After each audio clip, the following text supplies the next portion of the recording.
Empaka z'ebika by'Abaganda ez'omupiira ogw'ebigere n'okubaka ze zimu ku mpaka z'emizannyo ezitegekebwa Obwakabaka buli mwaka, zino nga zaatandikibwawo n'ekigendererwa eky'okugatta abantu ba Ssaabasajja Kabaka ssaako n'okuzuula ebitone. Empaka ez'omwaka guno zigenda kutandika okuzannyibwa Ssabbiiti ejja ng'ennaku z'omwezi 13 era Ssaabasajja Kabaka Ronald Muwenda Mutebi owookubiri asiimye okuziggulawo mu kisaawe ekya Muteesa II Memorial Stadium e Wankulukuku.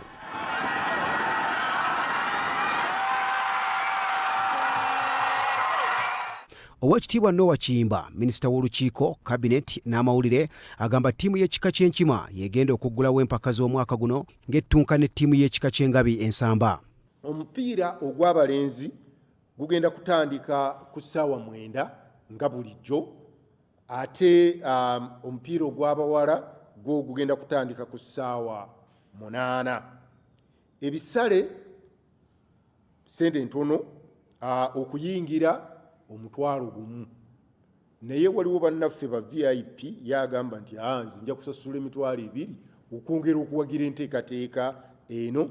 Empaka zino zaatandika okuzannyibwa mu mwaka gwa 1905 era ttiimu y'ekika ky'Embogo ye yasooka okuziwangula. Oweekitiibwa Noah Kiyimba agamba empaka zino zize zikulaakulana bukya zitandikibwawo era akubirizza abantu ba Buganda bonna okweyiwa e Wankulukuku nga 13. Njagala okutwala omukisa guno okusaba abantu ba Ssaabasajja Kabaka bonna yabakunga ffenna nga bulijjo okusookera ddala guno omukisa gwa njawulo okulaba ku nnyinimu anti nantagwa buwoomi.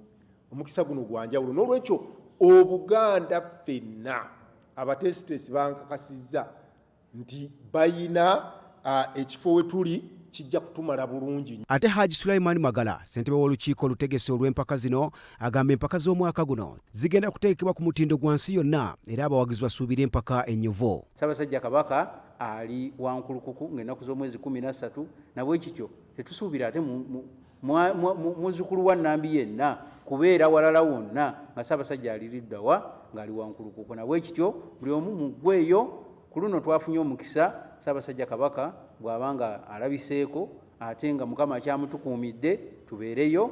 Ttiimu y'ekika ky'Endiga ye yawangula engabo y'omwaka oguwedde nga yakuba olugave ku luzannya olw'akamalirizo.